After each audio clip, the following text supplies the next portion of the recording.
One last battle to hold the line against the night. The line must be drawn here. This far, no farther. Hold the line. No one gets through, no matter what. Sir, what are your orders? There's only one order, Lieutenant. Behold. Incoming transmission. Allied reinforcements have arrived from the west.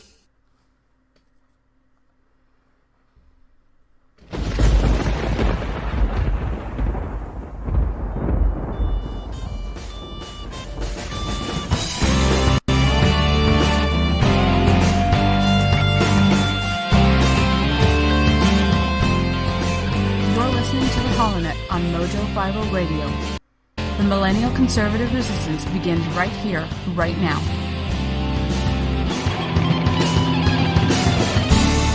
Oh, yes indeed, ladies and gentlemen, boys and girls, children of all ages, the new Millennial Conservative Resistance does indeed begin right here, right now with you. You are listening to and hopefully watching the HoloNet on the mighty Mojo 50, and today is Saturday, the 6th of April, in the year of our Lord 2019, and I've got a problem. I've got a small problem. I'm going to load up on a little bit of HoloNet fuel right here. Oh, that's good coffee.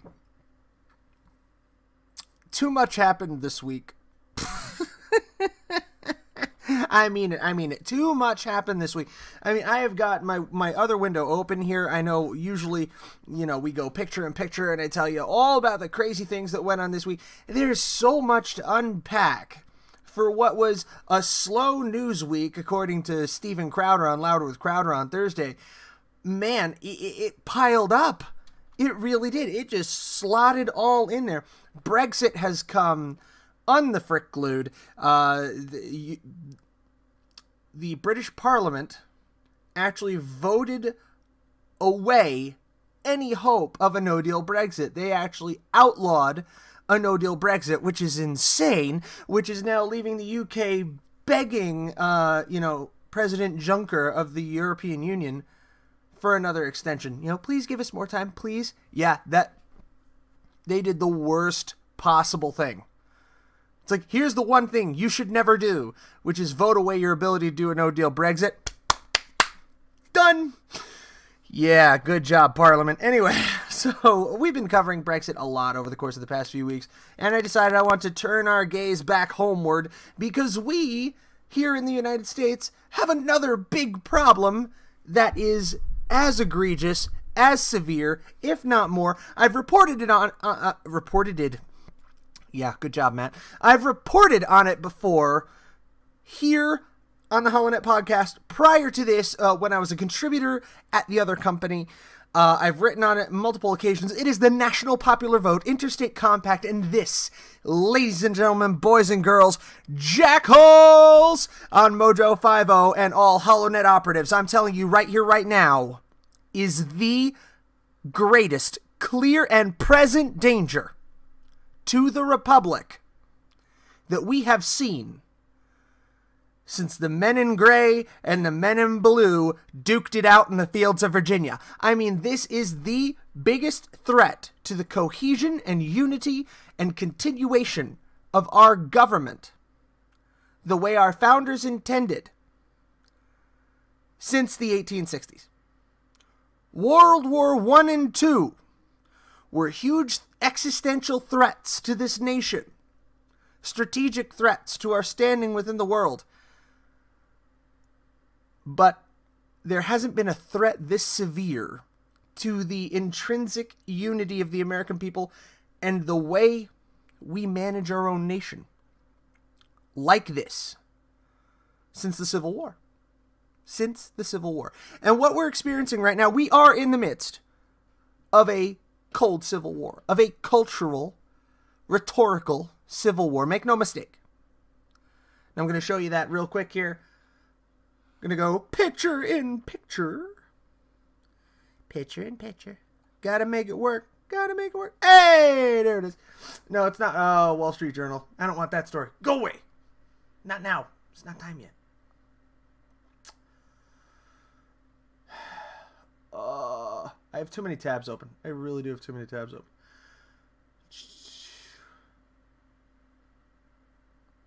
Here we go.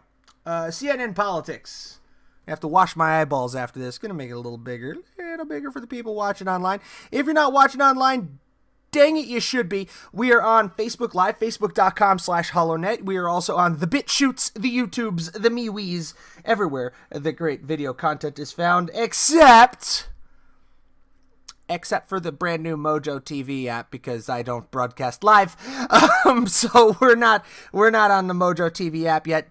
Dang it, I'm going to get there. But CNN politics, link will be in the description for those only listening. New Mexico is the 14th state to pledge its electoral votes to the winner of a popular vote, Katie Bernard, CNN reports. New Mexico is the latest state to join a compact pledging to devote its electoral votes to the winner of the popular vote in future presidential elections if enough states sign on. Democratic State Senator Carlos Cisneros co-sponsored the bill signed by Democratic... Long story short, National Popular Vote Interstate Compact says that if we have enough electoral votes sign on, I believe the number is 270, which is the minimum required to win, then the National Popular Vote Interstate Compact is engaged. The states that hold those electoral votes and that sign on to this agreement pledge to throw their electoral college votes to the winner of the National Popular Vote. This is designed to do one thing only. This is designed to transform the American presidential elections into a direct democracy, into a popular vote, in such a way that it actually circumvents the creation of the Electoral College by the Constitution, rendering it moot. Is this an unconstitutional action? That's a question for an attorney. That's a question for the Supreme Court. I definitely believe this should be challenged because this is using the concept of interstate compacts to deliberately circumvent the Electoral College as laid out in the Constitution and as clearly envisaged in the minds of our founders. I wrote this, again, for the other company. I can provide you the link to that. But the concept of being a representative federalist republic is so deeply ingrained in our culture that it is really the only way for us to continue having a country. That is the way of it. I get upset about these things. I really do get upset about these things. I need to scale it back a little bit. I really do. I gotta get a handle on things. You know, I gotta start eating better. I gotta start drinking. I gotta stop drinking all the energy drinks that I do. You know, those things are bad for you. But what I really gotta do, I really have to get into the Doc Thompson Health Challenge. Doc Thompson Health Challenge was created to help Brad Staggs of the Daily Mojo. If you haven't listened to him, start. It's a good show with Brad Staggs, Brandon Morse. You see, I remember Brad Staggs from back in the old days where they would sing, "Oh, oh, oh, Brad Staggs, gonna teach us something about history." Anyway, I missed that. Brad, can you bring back that segment? I don't know if there's any copyright issues there or trademark it, but bring that back. That was a good segment. Anyway, it was created a challenge that Doc Thompson would be proud of and support because he was a healthy guy up until the train. It's a 90-day challenge to make healthier lifestyle choices. The challenge started on Monday, March 4th, 2019. So as usual, I'm a day late and a buck short. That's okay. It's hosted by Gwen Rich. She's a health advocate and the founder of The Rich Solution. You can find it at www.therichsolution.com. Again, that's www.therichsolution.com. They explore 8 obstacles everyone needs to conquer for optimal health, those being diet, mental attitude, exercise, sleep, stress, environmental toxins, community, and emotional health. Again, that's the Doc Thompson Challenge, therichsolution.com. Make sure you check that out. So as I was saying, the National Popular Vote Interstate Compact is a surefire solution to a problem nobody has. Okay? This is a setup that will abjectly destroy the United States as we know it. And a really great article to hear and to learn from is in the National Review. Dan McLaughlin writes, what the Electoral College saves us from. I wrote something similar on theholonet.com. You can check it out. It was that the Electoral College protects us from radicals and from reactionaries. I'll provide a link to that as well. But he writes, the latest enthusiasm from progressive pundits and activists for replacing the American system of self-government is to abolish the Electoral College and choose presidents by national popular vote. As with all such enthusiasms, expanding the Supreme Court, abolishing the filibuster and the Senate itself, lowering the voting age to 16, letting convicted felons and illegal aliens vote, adding D.C. and Puerto Rico as states, automatic voter registration, abolishing voter ID, etc., et al., the scarcely concealed argument is that changing the rules will help Democrats and progressives win more. Yeah. So if this rule were in place in 2016, Hillary Clinton would have won the presidency. If this rule were in place in, I believe it was 2008. No, 2004. Was it 2004? Yeah, it was 2004. Al Gore would have defeated George W. Bush. What a different country we would live in today if just one of those two things took place. There's another article that I wrote, another piece that I wrote. And again, I'm going to plug my own website because you know what? I've got a show and I get to do that. It's called Dominion of the Coasts. That's on theholonet.com. You can check that out. Dominion of the Coasts. Because that's what this country turns into if we lose the Electoral College. It breaks it down so that if you're running for president, you have to show up in New York, Philadelphia, Atlanta, Chicago, Dallas, Fort Worth area, Southern California, San Francisco, Seattle, Portland, and I think Ohio is still pretty important at that stage of the game. But you only have to campaign where you have the highest concentration of population. The flyover states will be abandoned, presidentially speaking. You know, from a campaign perspective, you will never see a president go to the stump in Iowa anymore. Not unless he's trying to get the votes of the cattle. Doesn't work out that way. The current system, the Electoral College, forces presidential candidates to go to various swing states, which ordinarily may not be relevant or as relevant based on their population. It forces presidential candidates to travel the country and sell themselves, essentially, to the heartland. If we were to make this change, it would vastly exacerbate the current situation of a divide societally and culturally between the cities and the country. It would only serve to deepen the divide. And that's something that we must avoid. National Review goes on to say, as with all such enthusiasms, Democratic presidential contenders have been unable to resist its siren song. Multiple prominent Democratic senators, including Kirsten Hillebrand, Minority Whip Dick Durbin, and Dianne Feinstein, the ranking Democrat on the Judiciary Committee, are introducing a proposal this week in the Senate to make it happen, the second such proposal by Senate Democrats this month. As radical as an idea as this is, its support in high places demands to be taken seriously. The Electoral College has been with us since the founding, and in its present form since the election of 1804. Some of the reasons for its creation may be obsolete now, and the original concept of the electors themselves as important actors in the presidential selection process has long since left us, but the fundamental system of electing presidents by 50 simultaneous statewide elections plus DC, rather than a raw national popular vote, has long served America well. It isn't going anywhere, and it shouldn't. You can again check out that full article on the National Review. I strongly recommend that you do. And some heartening news out of Colorado, a state which very recently enacted the National Popular Vote Interstate Compact, along with New Mexico, which did earlier today. Colorado has a National Popular Vote repeal effort underway that has already gotten thousands of signatures. This is from March 25th. So this is last week. The effort to repeal a new law aimed at giving Colorado's presidential electoral votes to the winner of the national popular vote is underway.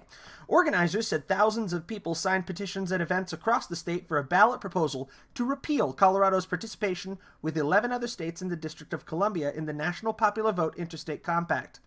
The repeal campaign gathered more than 1,100 signatures in Mesa County alone.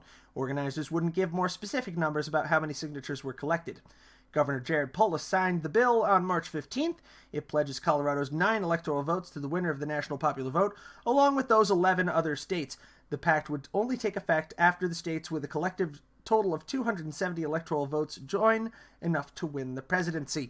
So I can tell you that the last time this came up here in Arizona, I believe the bill died in committee. I am going to continue to stay tuned. I'm going to urge my fellow Arizonan Mojo 50 hosts, Whiskey 6, Rusty Lugnuts, and all those fun, cool cats down in Tucson to make sure they keep their finger on this pulse as well.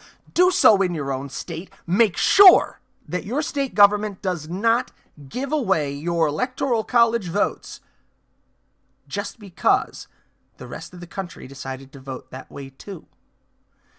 Our system was never intended to be a direct democracy. It is an affront to what our founding fathers fought for. If you don't believe me, read up on it, Federalist number 67. Again, I'll refer you back to the article that I wrote for the other company, wherein I delve deeper there. But the primary purpose of the Electoral College is that it is a separate body which meets in each of the separate 50 states, apart from all other considerations, safe and withdrawn from the tumults and upheavals, passions and fires that follow with elections, so as they can be unencumbered by the controversies that surround them, and act as honest brokers in their allocation of the state's votes as set forth by the state's laws. Because make no mistake, your electoral college votes for your state are controlled by no other body than your state legislature. Your state legislature tells the electoral college voters how they must vote.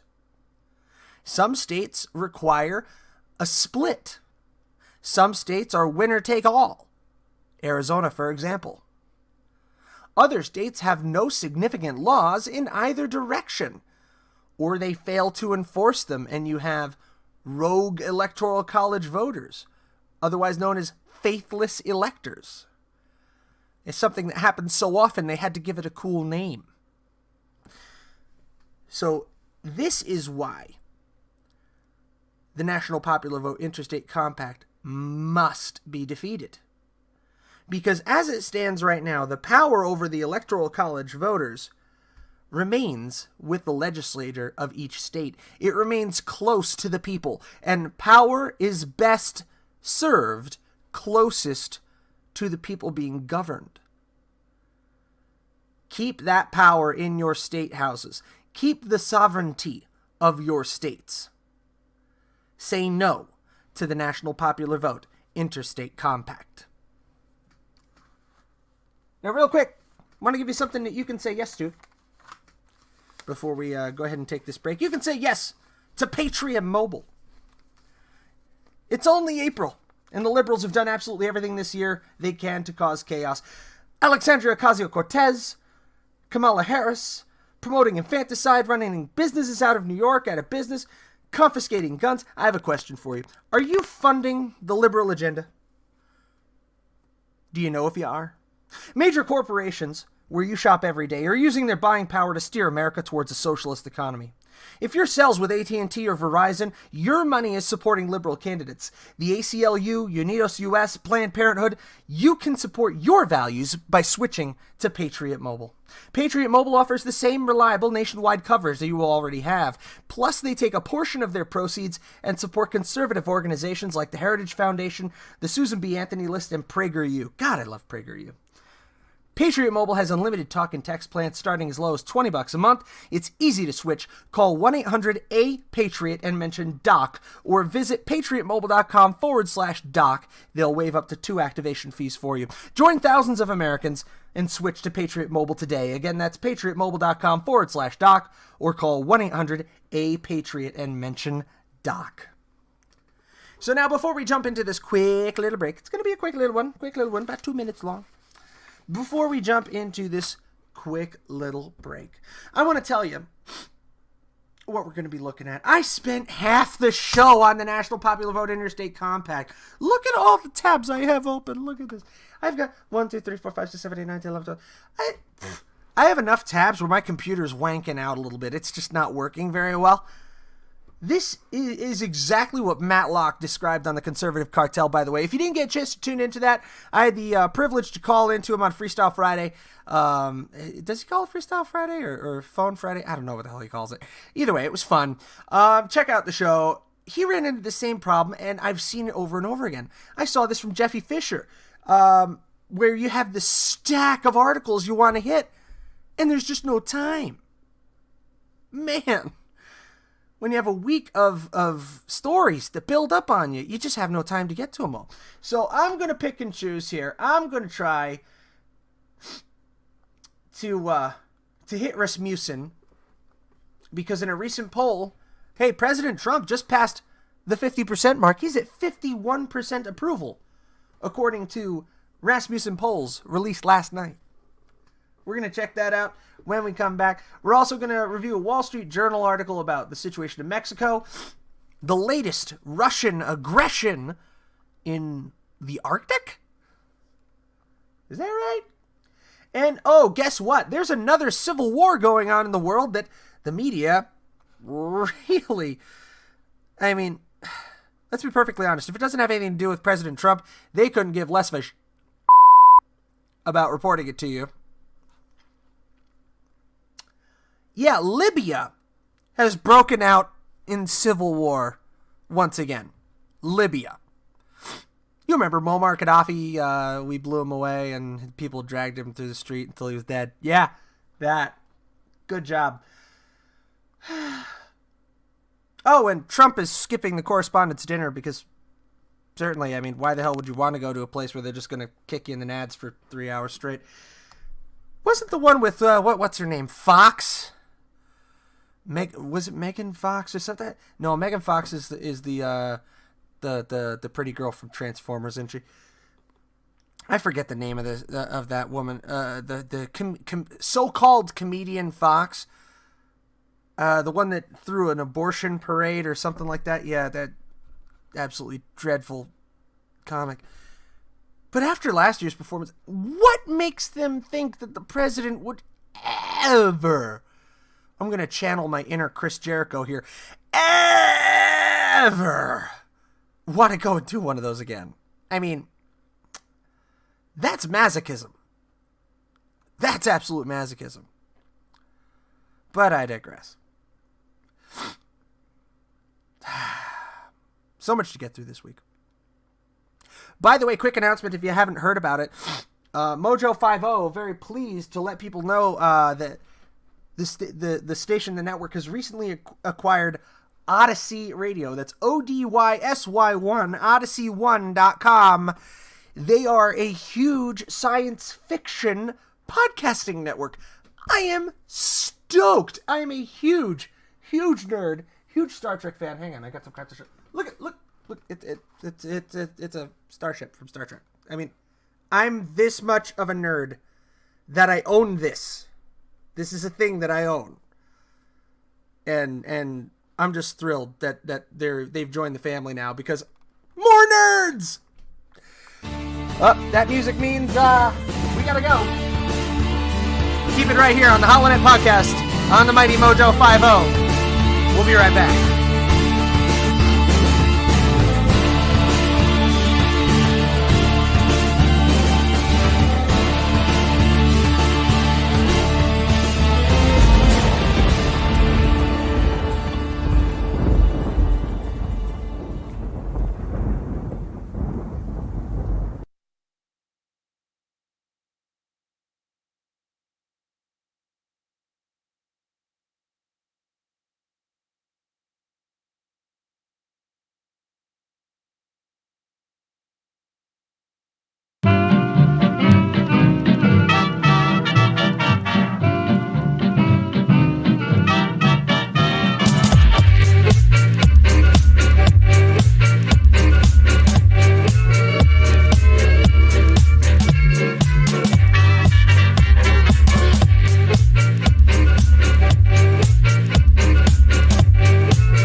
Incoming transmission. Allied reinforcements have arrived from the west.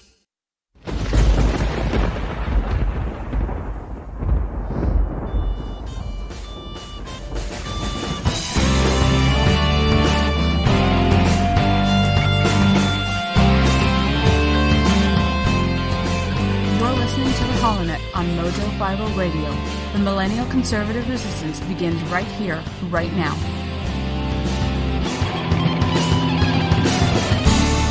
Oh, yes indeed, ladies and gentlemen, boys, girls, children of all ages, you are listening to the HoloNet on the mighty Mojo 50. Thanks for sticking with us. It is the bottom half of the show here, and if you want to follow us, you can find us on Facebook.com/HoloNet, www.theholonet.com, on Mojo50radio.com, and also anywhere great podcasts are found. We are on Spreaker, iTunes, iHeartMedia, all over the place. Make sure you check it out. And also check out the other amazing shows on Mojo 50. Give a couple of quick shout-outs. Defenders Live, Stephen Airy, Dylan Niles, Watson Prunier's got the Battle for Freedom, and my fellow Arizonans, Whiskey 6, Off Track with Whiskey 6. Got to check them out a little bit. So we're coming back now, and yeah, we've got some really, really weird crap that we have to take a look into here. And first and foremost, we go to Reuters. The U.S. is designating the elite Iranian special forces known as the Quds Force, or the Iran's Elite Revolutionary Guard Corps, as a foreign terrorist organization. That is like the same classification that we give Hamas, Al-Qaeda in the Arabian Peninsula, otherwise known as AQAP, the Taliban, oh God, what's the one in Africa? Boko Haram. All of these insane Islamist, fundamentalist terrorist groups are classified as foreign terrorists. Now that includes an actual segment of the Iranian military. To give you a concept, this would be very analogous to taking Britain's MI6 or Her Majesty's SAS or the United States Army's Delta Force and another nation assigning them the status of a terrorist organization. They are no longer considered a lawful enemy combatant under the Geneva Convention. They're considered foreign terrorists and can be dealt with as such. Mic drop. Okay, this changes the rules of engagement when dealing with them completely. This is a major diplomatic change with how the United States and our allies will regard Iran. Reuters says the decision, which critics warn could open U.S. military and intelligence officials to similar actions by unfriendly governments abroad, is expected to be announced by the U.S. State Department perhaps as early as Monday, the official said. It has been rumored for years. The Pentagon declined to comment and referred inquiries to the State Department. The State Department and the White House also declined to comment. The Iranian mission to the United Nations did not immediately respond to a request for comment. Secretary of State Mike Pompeo, a strident Iran hawk, has advocated for the change in U.S. policy as part of the Trump administration's tough posture toward Tehran.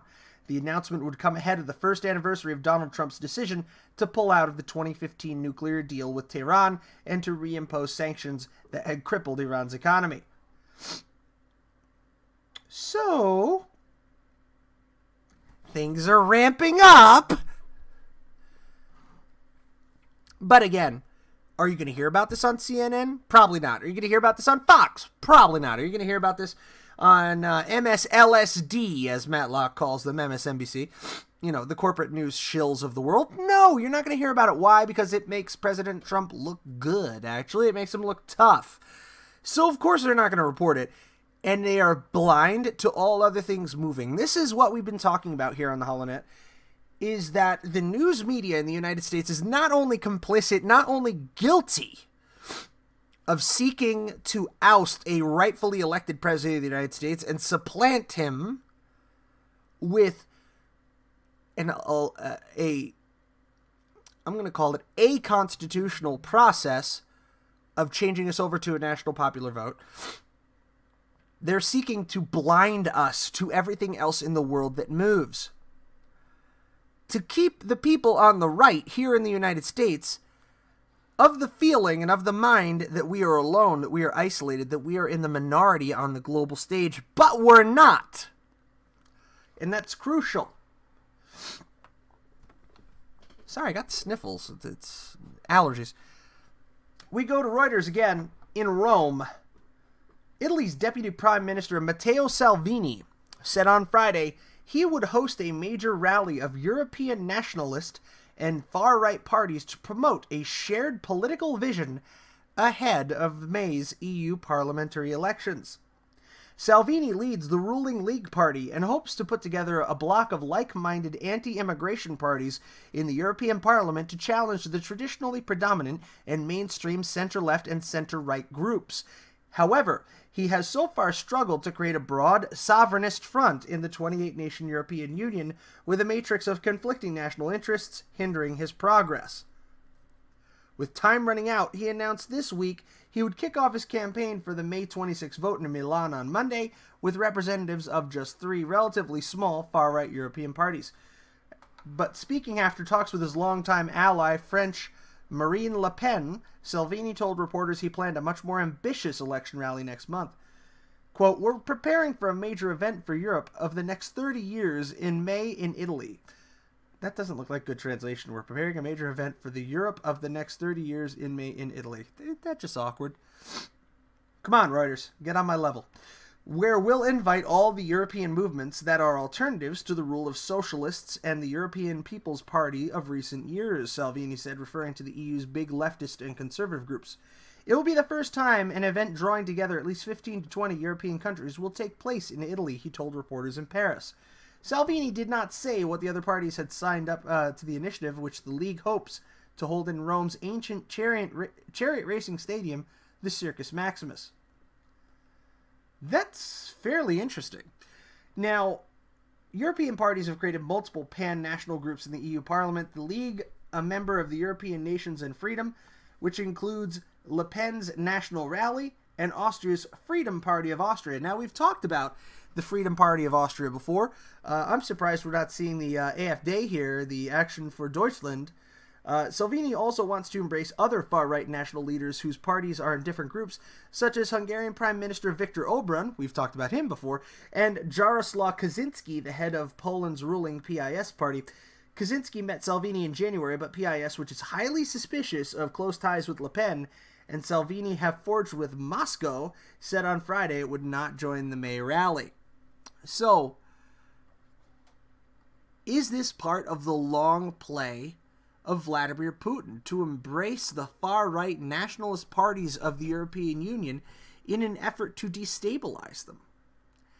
If so, then Putin is playing a very potent game of chess, and the EU is stumbling straight into it. Because Putin must see the way the wind is blowing. The people of Europe are getting sick of the EU's bull. Getting sick of being told that they have a duty to take in an endless flood of refugees without any concern to the changes in their way of life and in their economies. To be told that they need to accept greater and greater measures of austerity in the most productive and prosperous nations in order to prop up those who squander it away, Germany and Greece. We'll tell you what you can do to ensure your own prosperity. You can take Atrantil. What does Atrantil have to do with your own prosperity? You can't be very prosperous if you're sitting on the pooper all day. Atrantil has an offering going right now of a 90 capsule box, which is normally $39.95 a box. When you buy 3 boxes with our coupon code, you get a 3-month supply of bloating and digestive relief for only $99. You save $20 on 3 boxes of Atrantil. We want to introduce you to this. It's the world's first over-the-counter proven solution for bloating with 2 published clinical trials.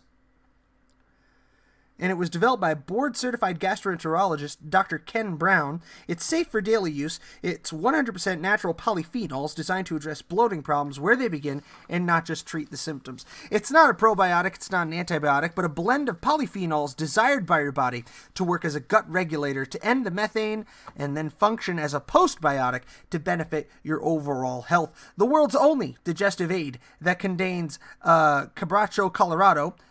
For you athletes, it's the world's only bloating remedy that's NSF certified for sports. If you ever bloat after eating, get abdominal distension or tightness, feel tired or heavy after eating a heavy meal, I know I do, have unpredictable bathroom habits with constipation and sporadic diarrhea or symptoms like IBS, this is great for you. So this is Atrantil. Go to lovemytummy.com/mojo or lovemytummy.com/spoonie. And get that today. That's Atrantil, lovemytummy.com/mojo. Now, back to the show. Back to the show, In other news about Russia. Russia. We're not going to talk about how Russia is apparently trying to take over the American government. At least that's what the Democrats would want you to think. No! Instead, we're going to talk about how the Russians are working very hard to try to take over the frozen north. Go figure. Sorry, I had to wipe my nose. I got the sniffles. I think I got cold just from looking at that image. According to the AP, Russia revamps Arctic military base to stake a claim on the region. Severny Cleaver military base. Missile launchers ply the icy roads and air defense systems point menacingly toward the sky at this Arctic military outpost, a key vantage point for Russia to project its power over the resource-rich polar region. This base, dubbed the Severny Cleaver, or Northern Clover for its trefoil shape, is painted in the white, blue, and red colors of the Russian national flag. It has been designed so soldiers can reach all of its sprawling facilities without venturing outdoors, a useful precaution in an area where temperatures often plunge to minus 58 degrees Fahrenheit during the winter, and even in the short Arctic summer are often freezing at night. The base is strategically located at Kotelny Island, between the Laptev Sea and the East Siberian Sea, on an Arctic shipping route, and permanently houses up to 250 military personnel. Alright, I have no idea where the hell this is, so we are going to go ahead and pull a good old Google Maps search, just because I would really like to see where this is. Wouldn't you? Let's see here. Let's pull up a map. Boink. Shaboinky. Waiting for the map to load. Alright, guys. In reference, here is the little island off the northern coast of Siberia. Now, this is a part of the map that Google Earth really doesn't like. It doesn't do very well when you get to the north. But it is pretty much directly across from Canada. It's just the other side of the Arctic Ocean and the Barents Sea, the Kara Sea and the Laptev Sea. This is in line to Alaska as well. You'll see Alaska over here to the upper right-hand corner of the screen. And if you loop around, you'll also see Canada. So this is where Russia is seeking to project power. And if you look at it, this would all appear to be part of a larger strategic vision that Vladimir Putin has. You know, pressing down against Ukraine through the Donetsk and Luhansk areas, culminating in the annexation of Crimea, which happened back in 2014. The continued destabilization of Ukraine is ongoing. The Donetsk and Luhansk ceasefires fall apart on a day-to-day basis. And now rebuilding and reestablishing a military forward base in the Arctic and buddying up to all these far-right groups in Europe through the Italian summit that's coming up. Kids, Russia's not playing games. Our country, our Senate is so worried about, our Congress is so worried about how and if they helped President Trump get into office. And you know what? This is the goal. The left and the right in the United States are so wrapped up in trying to beat each other down. We're blind to everything else in the world. and our self-absorption will be our undoing.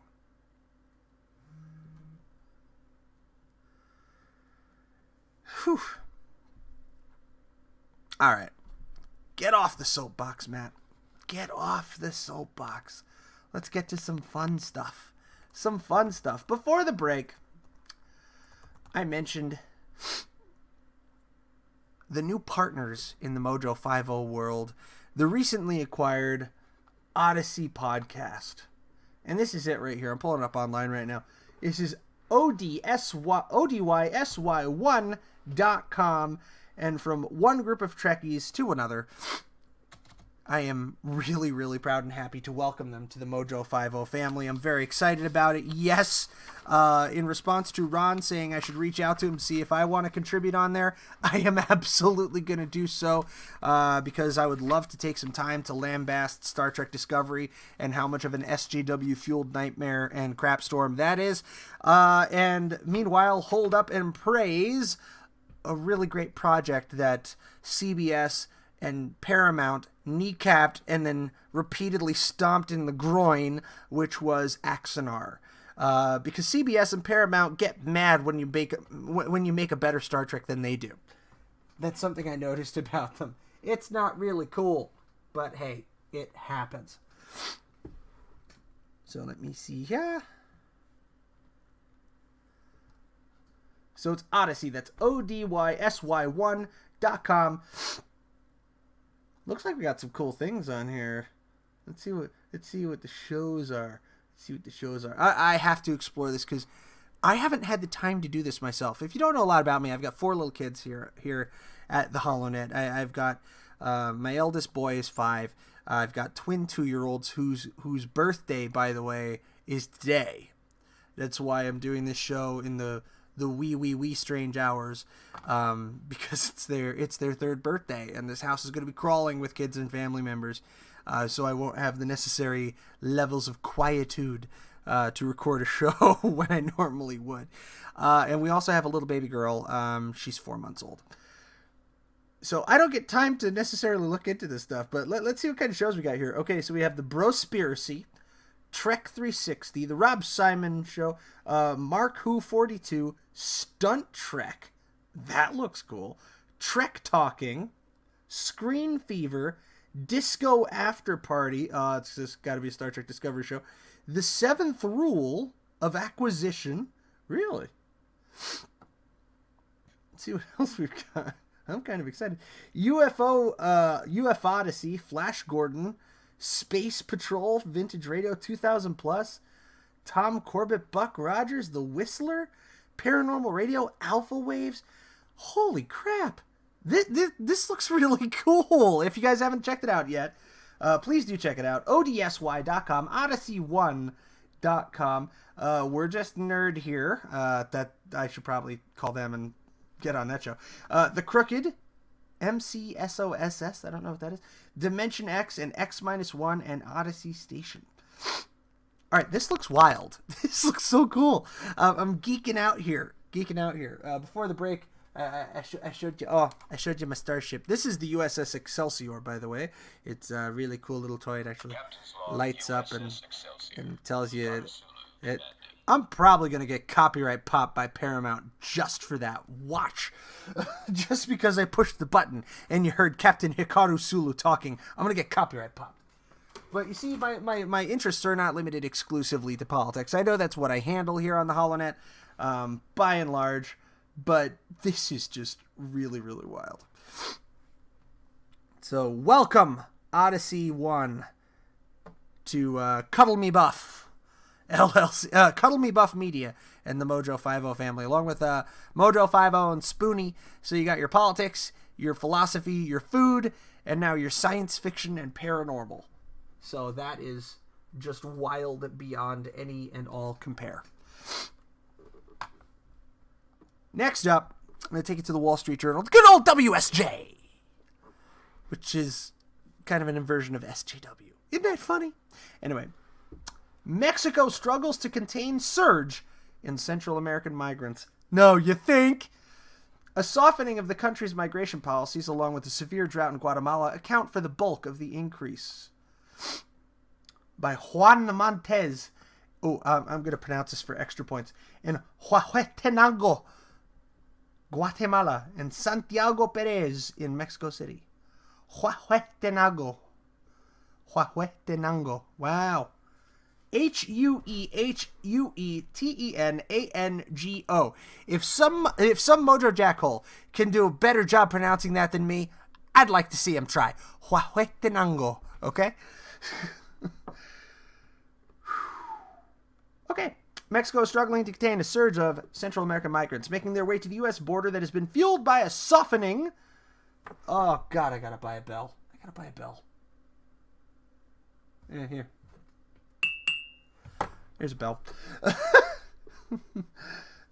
Central American migrants making their way to the U.S. border has been fueled by a softening of Mexican migration policies and a severe drought in Guatemala. The exodus is causing new friction between the U.S. and its southern neighbors and comes after the administration of Mexican President Andrés Manuel López Obrador began offering humanitarian visas to Central American asylum seekers, making the perilous trek across Mexico. Mexico has also cut back on deportations. In the first 3 months of Mr. López Obrador's government, which began December 1st, the number of Guatemalan migrants deported by Mexico fell by 32% from the year earlier period to nearly 8,000. Total deportations of illegal migrants from Guatemala, Honduras, and El Salvador fell 13% in the same period. Meanwhile, the number of illegal immigrants detained by U.S. Customs and Border Protection more than doubled in the same period, rising to about 165,000. The vast majority are children and migrant families from Central America.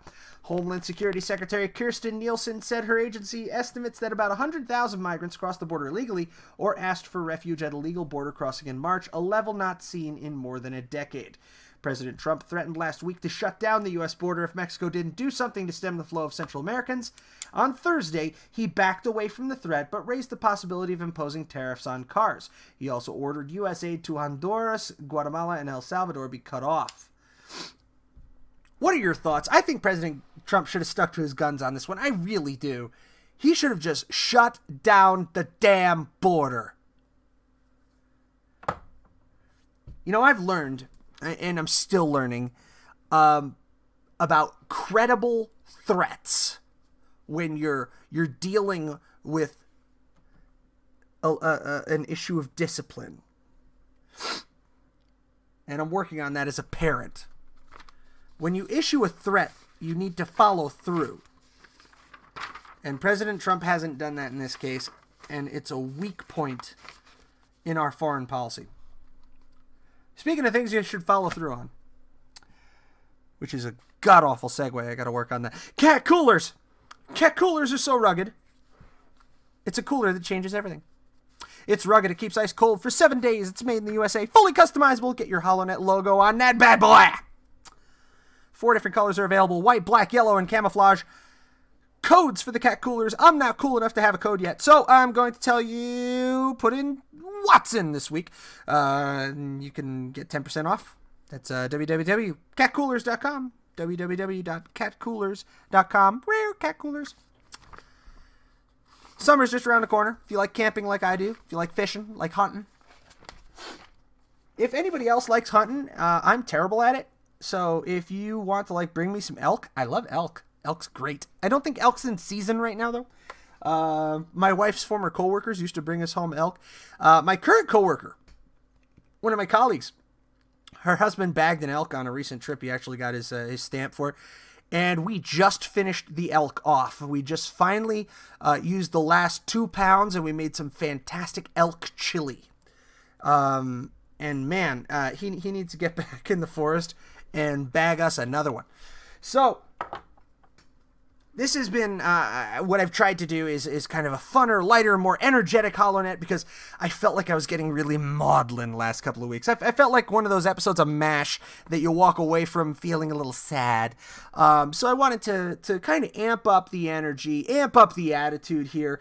I was listening to Matlock today. I listened to a little bit of Rocky Stokey, and also the rants of Izzo, Jeremy Hansen. I'm trying to take in as much as I can from the more experienced voices here at the Mojo 50 and sharpen the saw.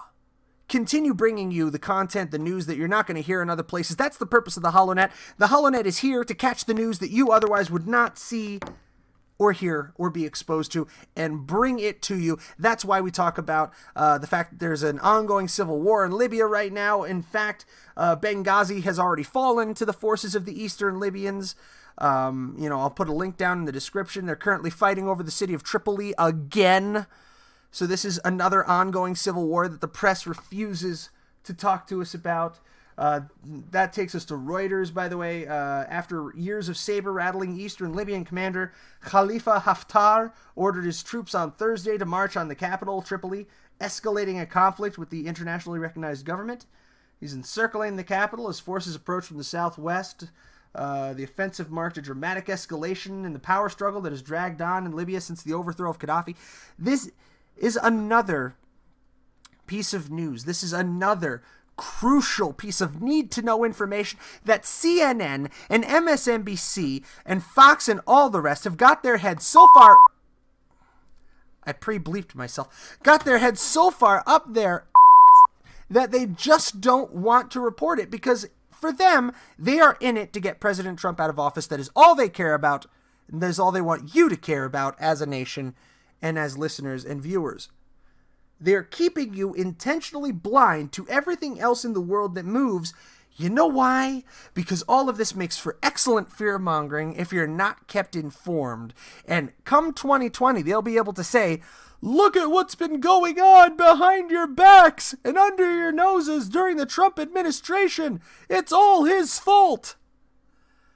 And it'll all seem like a surprise, except for those of us that have peeked our heads out above the line, above the fog of war that the mainstream media has saturated the landscape with. Those of us who kept our heads on a swivel, kept our eyes open, and held the line will know that the rest of them have all been fooled. No, we didn't start the fire. But it's our duty to make sure that we inform our brothers and sisters that it is there, that it exists, and that it is being hidden from them. That is why it is so very important that we continue to grow this network here, this Mojo 50, this grand experiment launched by Ron Phillips and Matt Locke and Doc Thompson. This beautiful, crazy amalgam of libertarian and conservative viewpoints, all crackling against each other, all with all the ball busting and good-natured ribbing that comes along with it, with the jackholes that keep us all honest and that keep us all laughing. And it's so important that we take this and continue to grow it and continue to spread it, because it's through this shared power, through this shared wisdom, through the salt and light of the earth, that we're going to survive, and that we're going to hold the line against the night. And friends, the new millennial conservative resistance does indeed begin right here, right now, with you. Good night from Phoenix. God bless you, and God bless the United States of America. End transmission.